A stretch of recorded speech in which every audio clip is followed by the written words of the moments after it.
coffee, instant messaging, and instant rebates. Thanks to National Grid's online marketplace, you'll find the best selection of energy-efficient products for every room in the house. No forms, no waiting for a check. Just instant savings on the smartest home energy products. Visit the National Grid Marketplace at ngrid.com/shop. The faculty at Cupid College are really very people. Their focus is on giving you the best possible. I'm extremely happy that I got to Cupid College. I feel that it gave me the base for what I needed to do to get into veterinary school and become a veterinarian. I like so many things about animals. I love everything about them. I am Dr. Dana Coover, class of 2007, and I believe in what we can do together. Keuka College. For more information, visit keuka.edu.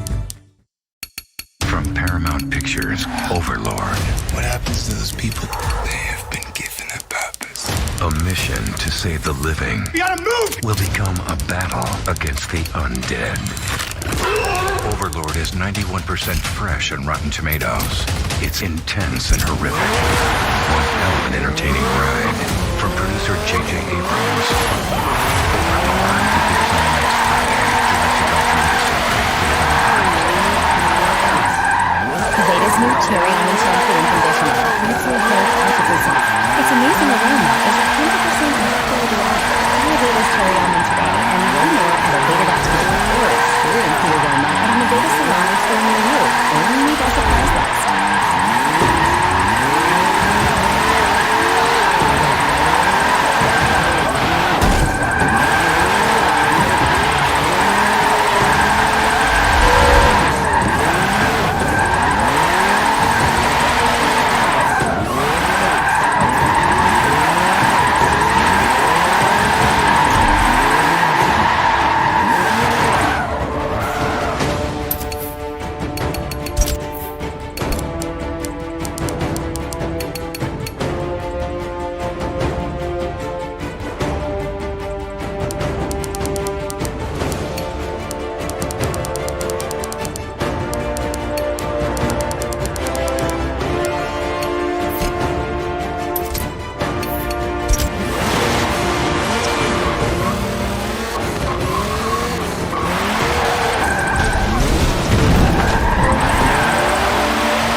lap ahead.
That had a lot of potential.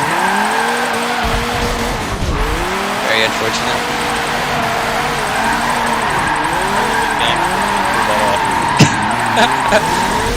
I wish.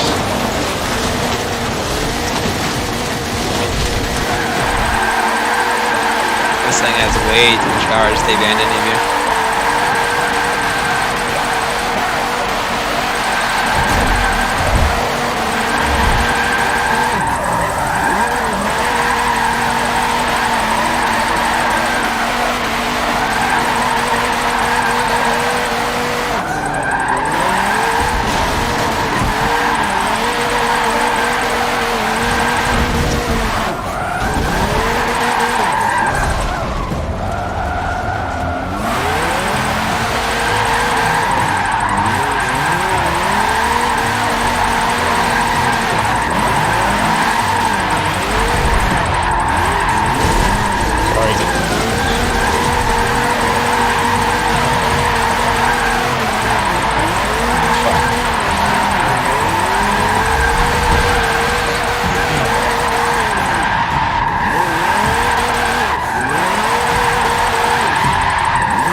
Safety, having poor visibility is a risk not worth taking. Get set for this fall's weather by visiting your local O'Reilly Auto Parts store during the See Better, Drive Safer sale. You'll find deals on name brand headlights, wiper blades, and everything you need to see better and drive safer. O'Reilly Auto Parts. Better parts, better prices every day.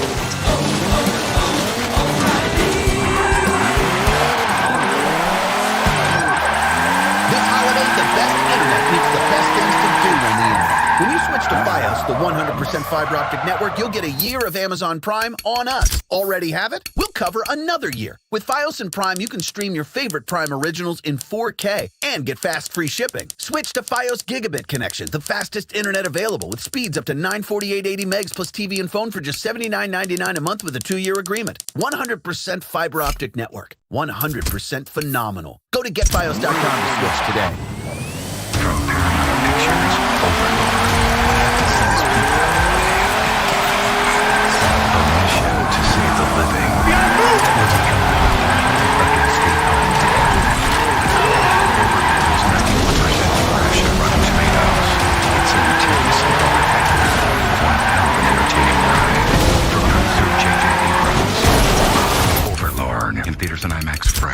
Directed by Julius Avery. Rated R. Under 17, not admitted without parent.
a lot looser than the Sylvia.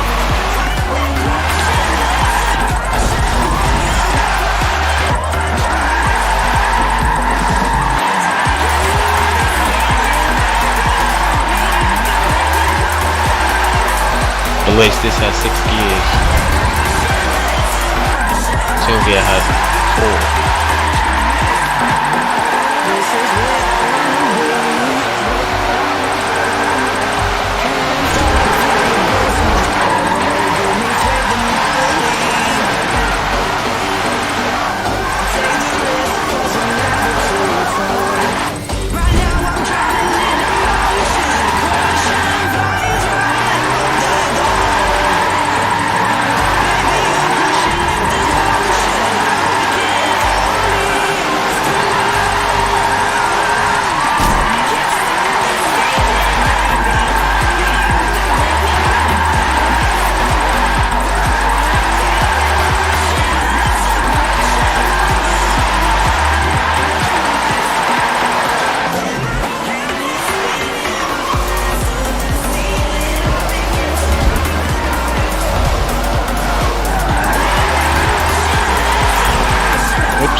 Any of you fellas tried out the decals?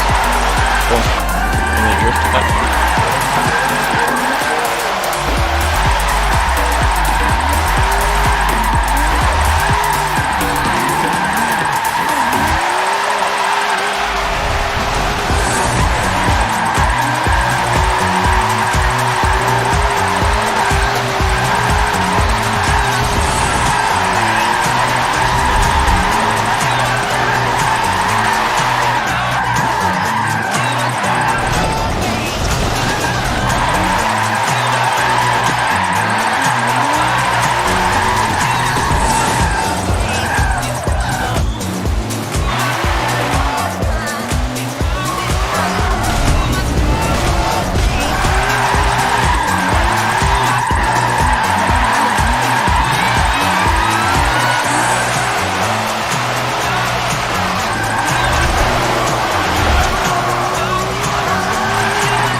Whoa,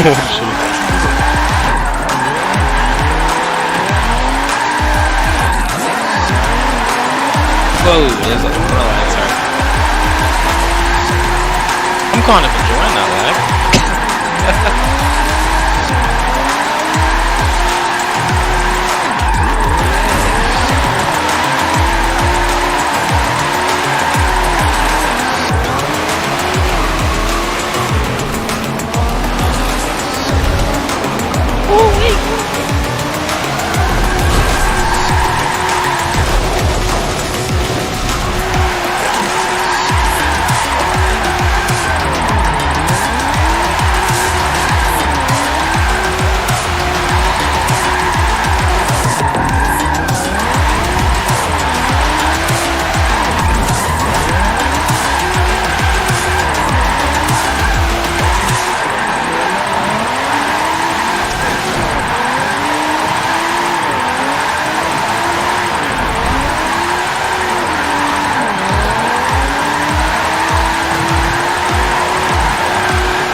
Sorry about that.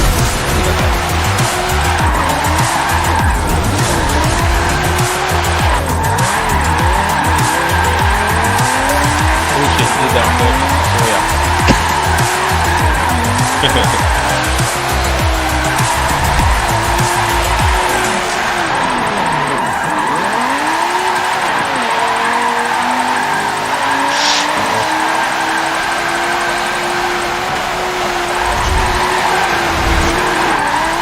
Things in life you just can't control, like the weather, the traffic. Alright, sure, I reckon you love this The here. fact that spilled coffee seems to love white shirts.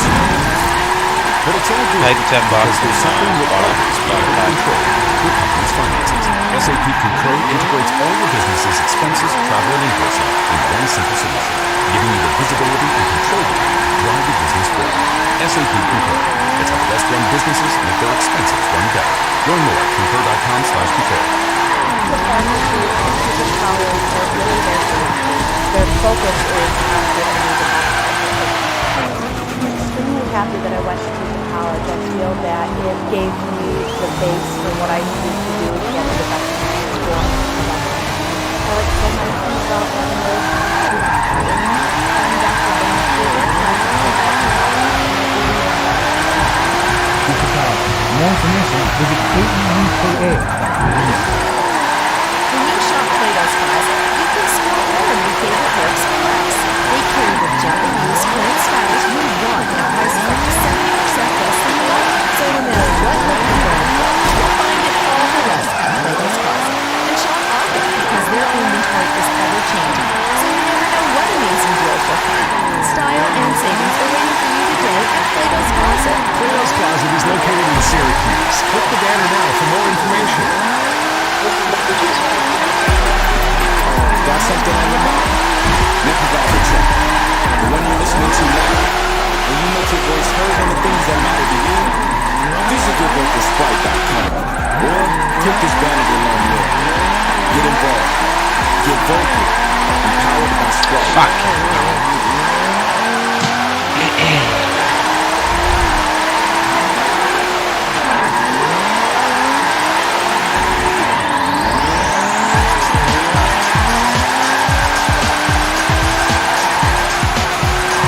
Oh,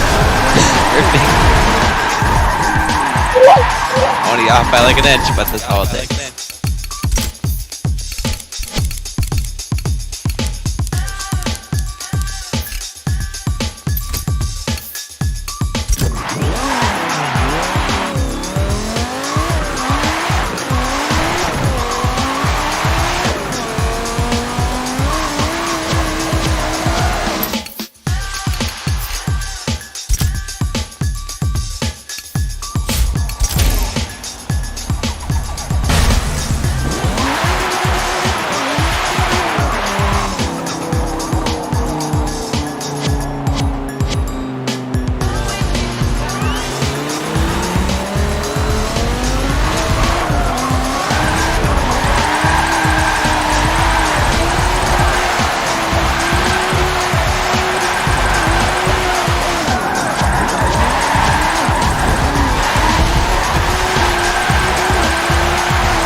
shit.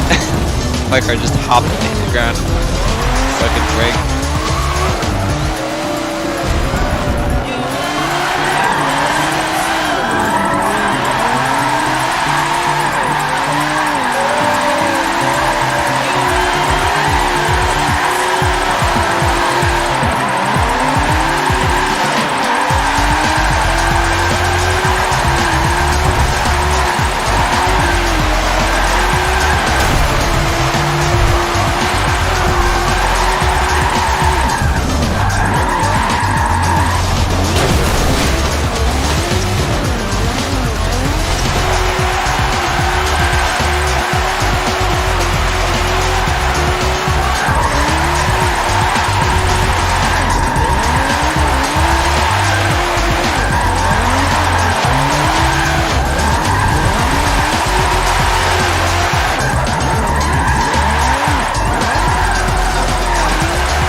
No, sorry. So sorry.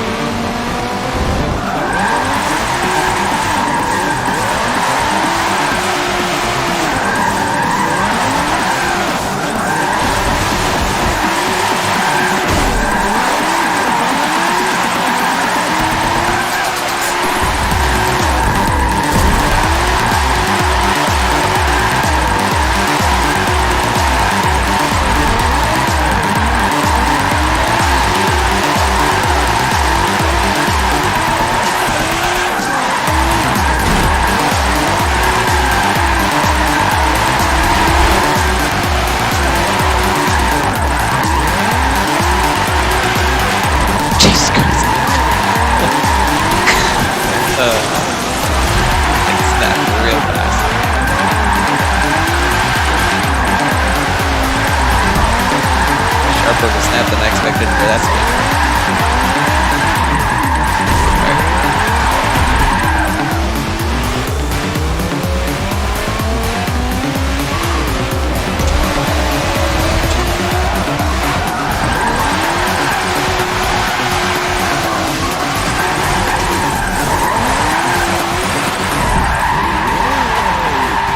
Well, I'll say that did well.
Move it.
The Enermax Lick Fusion 240mm all-in-one liquid cooler features a one-of-a-kind RGB sync water block with built-in flow indicator, static pressure optimized RGB fans, and a high-efficiency ceramic bearing pump for exceptional durability and noiseless operation. Click on the link below to learn more. So this is October's PC of the month, back here again. We're going to do some testing this time around. And just to refresh your memory, we've got a Core i9 9900K being cooled by a Darkrock Pro 4 from Be Quiet. It's a giant air cooler right there. And our graphics card is the Aorus Extreme Gaming. I think it's Extreme Gaming. I get confused with GPU names these days. RTX 2080. And this is all being enclosed inside of the lovely Silent Base 801 from Be Quiet. As the name suggests, this chassis was built first and foremost with acoustics in mind.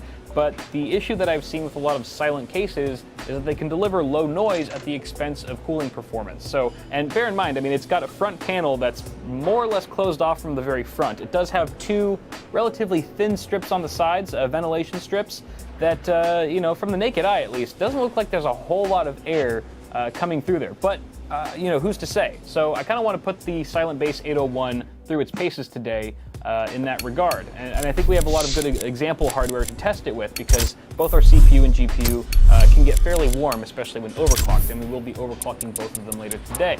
Now, excluding the graphics card and the power supply, I believe we have a total of 9 fans in this system. We've got 2 that are mounted to our Be Quiet Darkrock Pro 4 cooler. We have 3 140s at the front, 3 more at the top, and 1 at the back.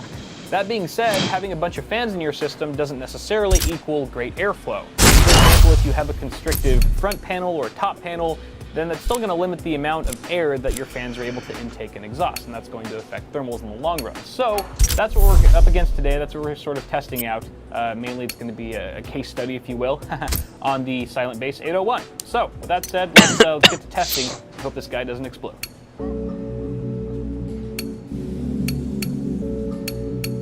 Alright y'all, we're in GTA 5, just hopped in. We're about 7 minutes in, so we're still letting the components heat up a bit. In the meantime, we're at 5 gigahertz on all cores for our 9900K. That's at 1.35 volts, and temperatures right now, for what it's worth, in the first 7 minutes of gameplay, are maxed out at 74C. Our RTX 2080 is currently rocking a 100 megahertz core clock offset, a 700 megahertz memory clock offset. That's of course with the power and GPU temp sliders maxed out. We've got 100% on the voltage as well. With those settings, we're currently operating at a core clock speed of 2070 megahertz. Bear in mind that this card is factory overclocked. We just gave it a bit more of a manual push there. Our maximum GPU temp right now is 71C. That is bound to climb a bit further as we continue gaming. And right now we are at the medium fan setting on our built-in fan controller within the Silent Base 801. Seems to be a nice happy medium between acoustics and performance, but the system is dead silent right now. I mean, it's literally like a foot away from my face and I cannot hear it. Even though there's no in-game audio, I'm not wearing headphones or anything, it is really, really quiet. So the fact that we're getting fairly decent temps right now is a good sign, but let's see how we do in about 15 or 20 minutes. Alright, so I've thoroughly pissed off the cops at this point, and I've also given our hardware a chance to heat up. So taking a look at our temps, we've got 74C on the GPU. That's actually not bad, I'll take it. Of course, I gotta commend Aorus, or Gigabyte, whatever, for the cooler that they've slapped onto this RTX 2080. It seems to be doing a pretty good job, but that cooler is completely useless if you're, slapping it inside of an air-constrictive case. If it's completely suffocated, it's not getting any airflow to those GPU fans, then it doesn't matter how good of a cooler you got on there. So, cheers to the 801 as well. The Silent Base 801 doing its thing. As far as the CPU goes, we're hitting 82C on the package temp. Now, that's not like a constant 82C. Actually, the CPU seems to be hovering in the 60s most of the time, with more occasional spikes into the 70s, but it did get to 82 at one point. It was probably just for a split second or so. Which, again, I can live with that too. 5 gigahertz on 8 cores with air cooling is no easy task, and I've also got to give it up to Be Quiet's Darkrock Pro 4 for doing a nice job there. But the Silent Base 801's ability, its intake ability, is really important here because those front fans are aimed directly at that cooler. So if those front fans were getting choked, you'd probably know it because the CPU would be doing so well. Now, of course, I want to actually take these temperatures and be able to compare them to another set of data. So what I want to do now is actually remove the front panel of the Silent Base 801 and play another 15 minutes or so of this game. And then we'll circle back. That way we can sort of compare and see how much of a difference or how much are these fans really being choked. Our temperatures might be good now, but comparatively speaking, if our temperatures drop, 20 degrees after removing that front panel, then, you know, it's really not as great of a picture as we're painting it out to be right now. So let me remove the front panel really quick, and I'll check with you guys in a bit.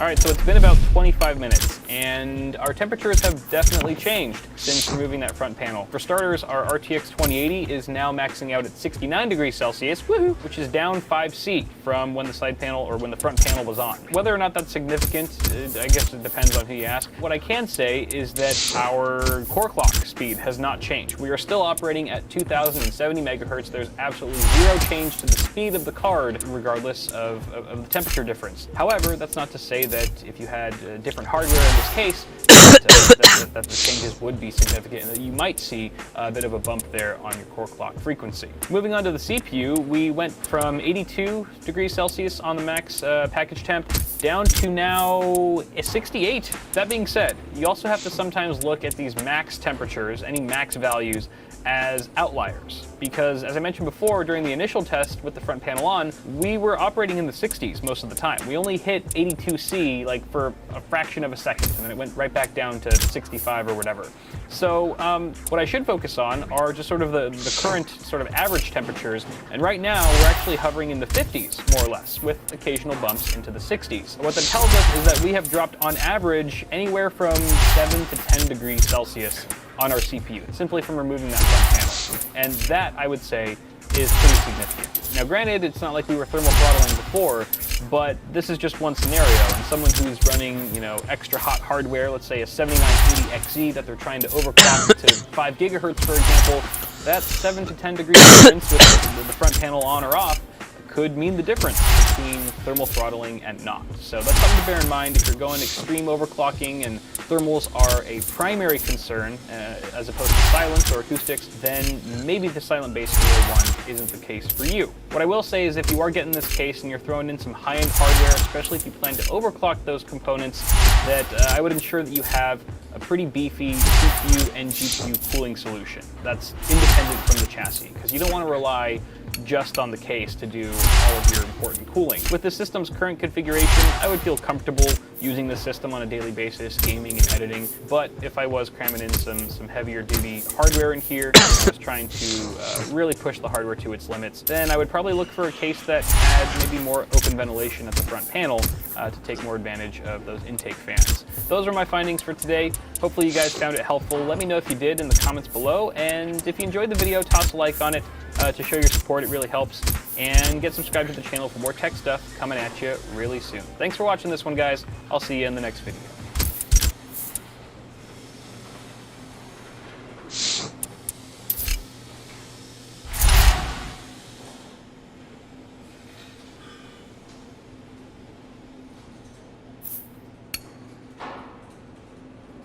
What's up everyone, Jay's 2 cents here, and we're going to move forward with some Ryzen coverage here regarding cooling, because cooling is one of those things that even if you aren't overclocking your computer, you can never go wrong with having more cooling than you need, so why even, you know, chance it?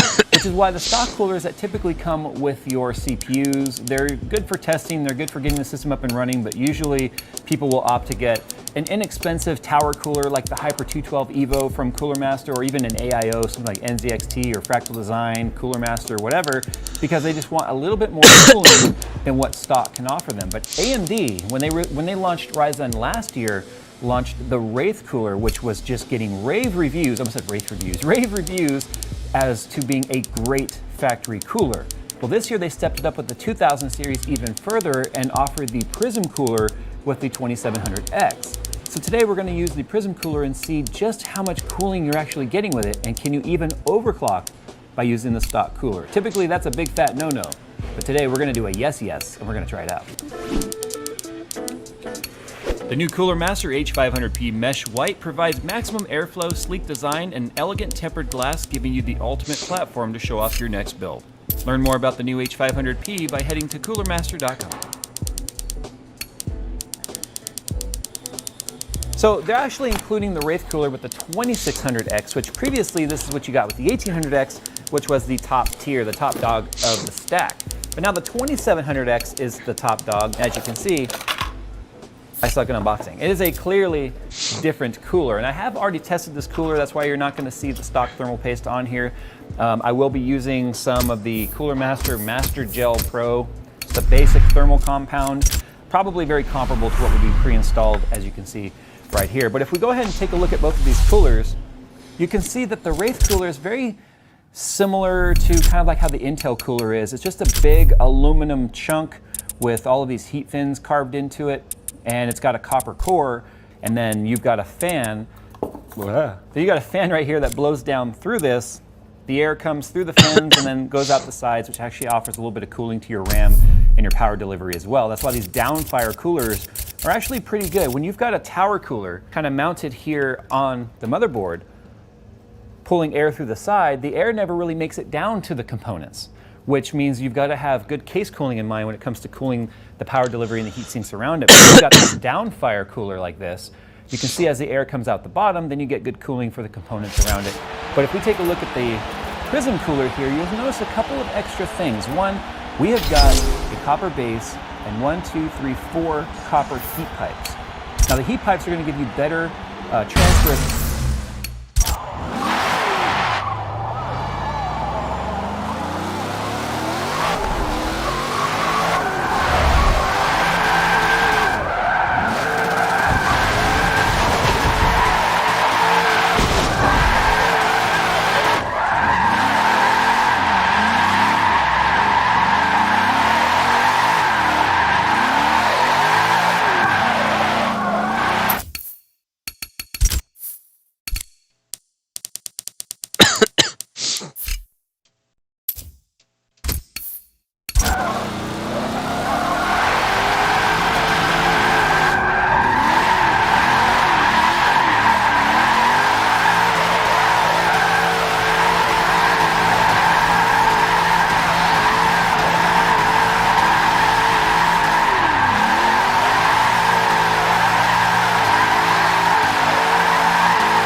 Heat to the heat sink or the fins themselves. The fins do nothing but offer surface area to give more spread of the heat, allowing it to absorb more heat, and then the fan, again, fires down through all of these fins, giving you better cooling, again, for your motherboard components. One thing I'm not a fan of, though, with this cooler already is you can see it retains the factory super annoying clip style. I kind of wish that they had used the old style here, which has these screws that screw down on the back plate on the motherboard. I wish they'd found a way to do that with the Prism cooler, but I digress. So I guess they're assuming a lot of people are going to definitely hang on to these because they've invested the money to make it RGB and to also improve the amount of cooling that this can offer so that you don't have to add more money to your budget to get your system up and running. You have a cooler that will get the job done out of the box. But you know what we got to do now? We have to test this to see whether or not it truly does get the job done. Well, it didn't turn off immediately. That's a good sign. Had enough of that last week.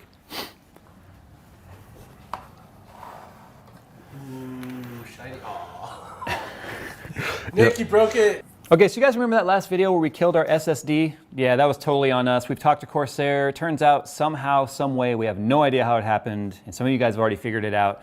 It was the wrong SATA cable. And the problem is the box it came from was from a PSU we haven't used in over a year, so we have no idea how it got put in the wrong box. So I digress on that. That was totally us that killed it. So I just wanted to put that out there. It's important to say. But here we are, all factory settings. It's currently sitting at 4.1 gigahertz. Remember, this has the new Sense MI, which is going to try and look for a self-overclock, kind of like how GPU Boost works. And we're going to just kind of keep an eye on temps and see what happens. The fan curve is also set to the standard factory fan curve. So that's something else we can do too. We can play with the fan curve a little bit to see where we go. But it's also important to note, we drop down to 3.975, which is still an overclock from the base. I believe 3.7 gigahertz is the base. So it is applying a little bit of an overclock, but it's still lower than when we were with the water cooler. The water cooler, when we did our last video for overclocking, actually went to 4.075. So we're about 100 megahertz slower than we were getting with just putting on an air cooler or a water cooler. So that's something worth keeping in mind. So the test is getting ready to finish here. We're at 89%, but our temperature has locked at 68C. Now, based on what I hear with the acoustics of the fan, it still doesn't sound like it's at 100%, but it has totally kept it at 68C, 3,950 megahertz across the board, 1.3375 volts. You know, I think I'm going to skip the turbo setting altogether, and I'm just going to set the cooler at 100% to see what with factory settings, what our lowest temperatures are. And then of course we have to see how far we can bump up the overclock to where the cooler is just no longer adequate. Also remember, we are in an open air test bench, so this is the best case scenario. The only thing controlling the temperature of the CPU at this point is the cooler's own capability. So I'm just gonna go ahead and put this fan to 100%. Yeah, it's loud. This is the RPM run at 100%. Almost 4,000 RPM. So it's a blender at this point. I kind of want to stick a piece of paper in there.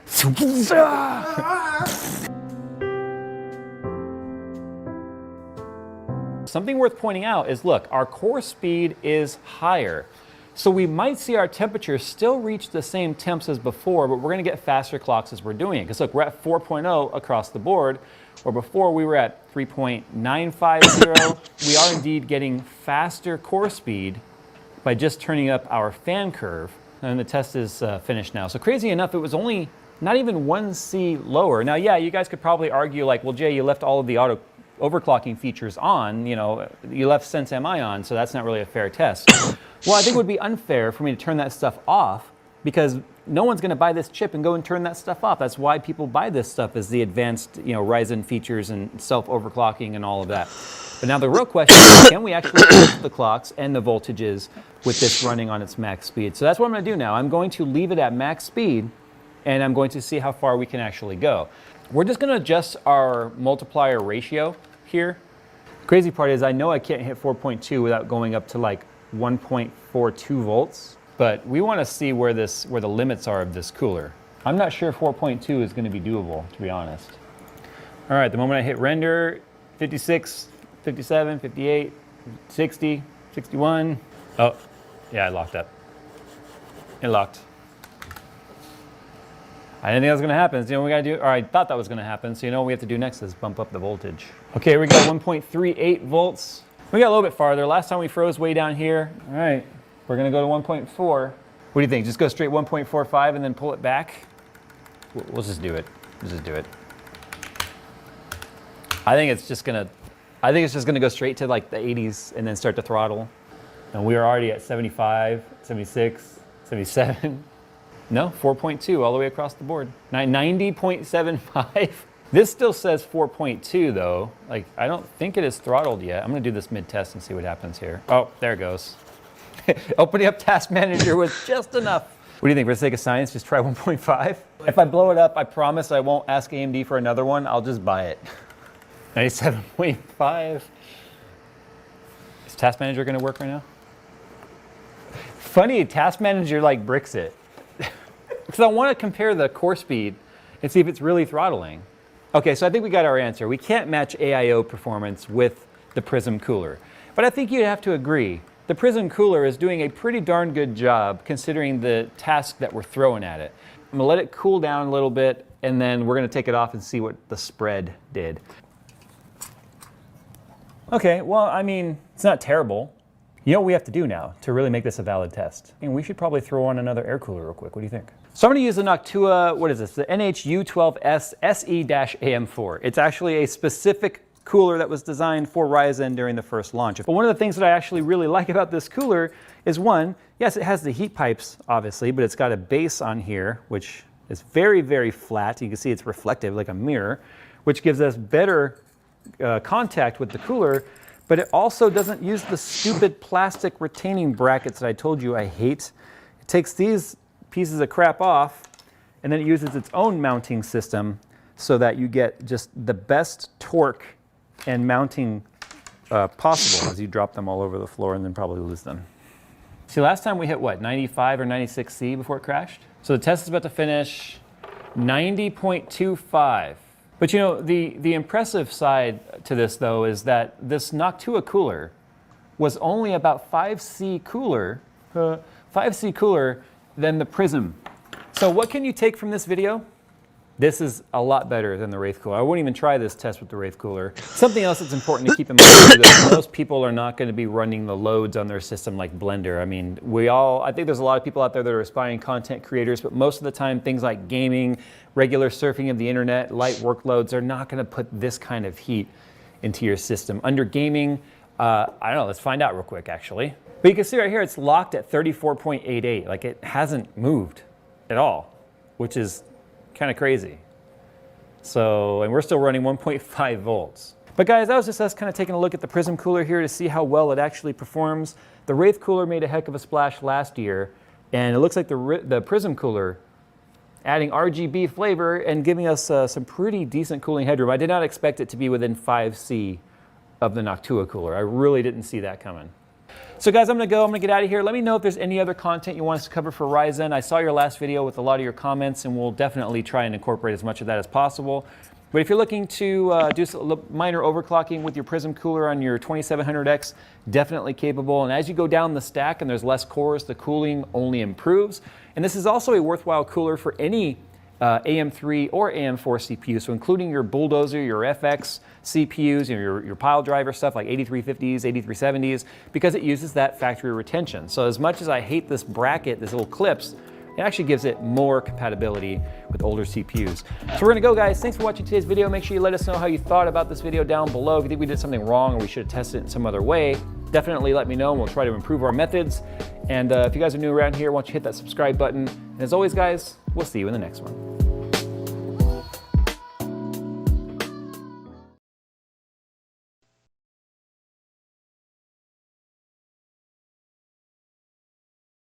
So a couple of weeks ago, Nick told me he was experiencing some strangeness with his 780, and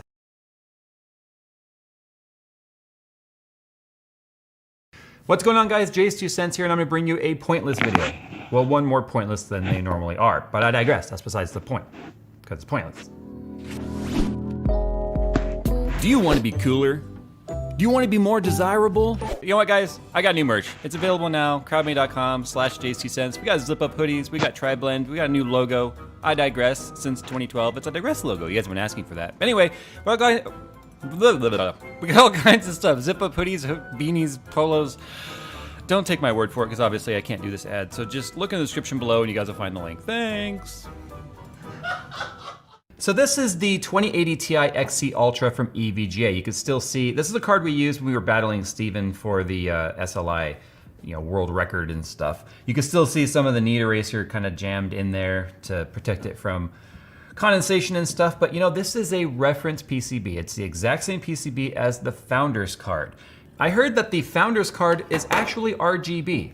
And considering the EVGA card uses the exact same plug in the exact same spot, obviously, and this is an RGB card, it got me wondering, is the Founders cooler going to work and actually give us RGB when plugged into the EVGA card?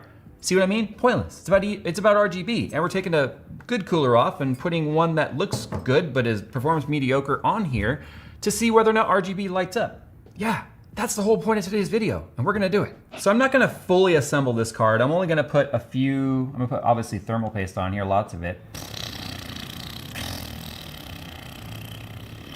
That should work. So I'm not gonna put all the screws in this. I'm just gonna put enough to hold it all together because we just need to boot it up.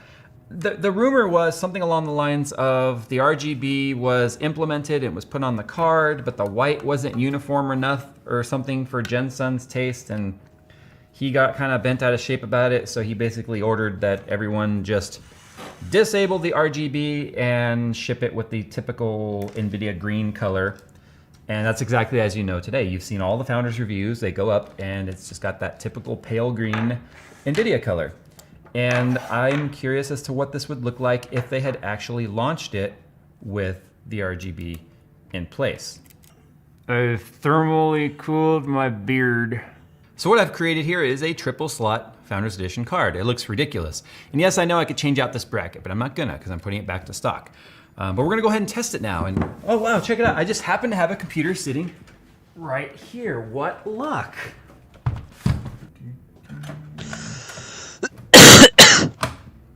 Bada. Bada. Oh man. Yeah, I just put it all back together. I'm sure someone caught it. I didn't plug in the LED. Everything we do around here is first take, first try. We never make mistakes. Yeah. Okay, so the first thing I got right here while loading PX1 is this proceed to update LED firmware. Please close all 3D applications, meaning games and stuff. So obviously the EVGA software is detecting like, hey, the LEDs are not acting right. So if I click start on this, firmware update failed. Okay, well, so, but look at that. It just turned like a pink color. So it went from failed to obviously the colors just changed. So let me bring up the software here real quick. Where'd you go? It like totally shut down. There we go. Okay, so LED up here at the top. Look at that, the color is set to pink. So let's set this to, back to NVIDIA green and see if that works. So obviously the RGB LEDs in there work. This is pretty close to white on the screen though. So what does the white LEDs look like? Because the rumor I heard was that white was the whole reason why they didn't ship it. That looks pretty damn white to me. I don't know about you guys. It looks even. It doesn't look blotchy. What does it look like with the AMD red? Let's try AMD red, shall we? There you go. Apply. That's like actual blue. See, that looks very purpley, like a violet, huh? So maybe the balance they were talking about of why they didn't ship with RGB isn't necessarily because of the white, but that blue does not look like blue. Obviously, your monitors and the camera and the lighting and all that's going to affect the way you guys see it, but it definitely doesn't look blue to me. This is orange. That looks like a very peachy white color. There we go. I made a police car. It's blue and red. Or we're in England.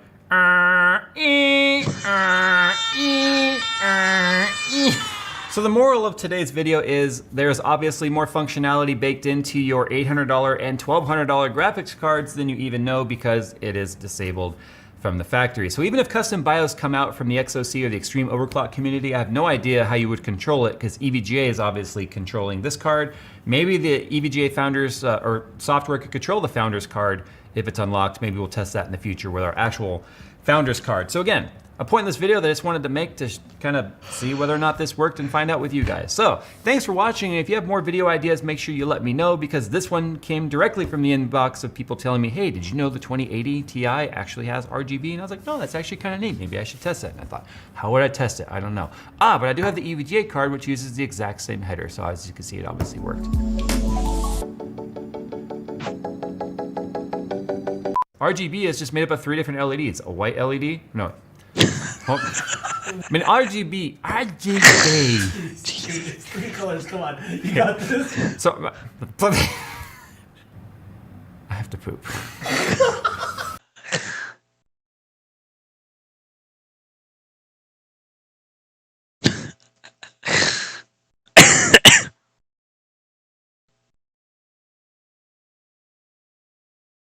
What's up everyone, Jace2Cents here, and I've got a computer to build. In my last video I showed you guys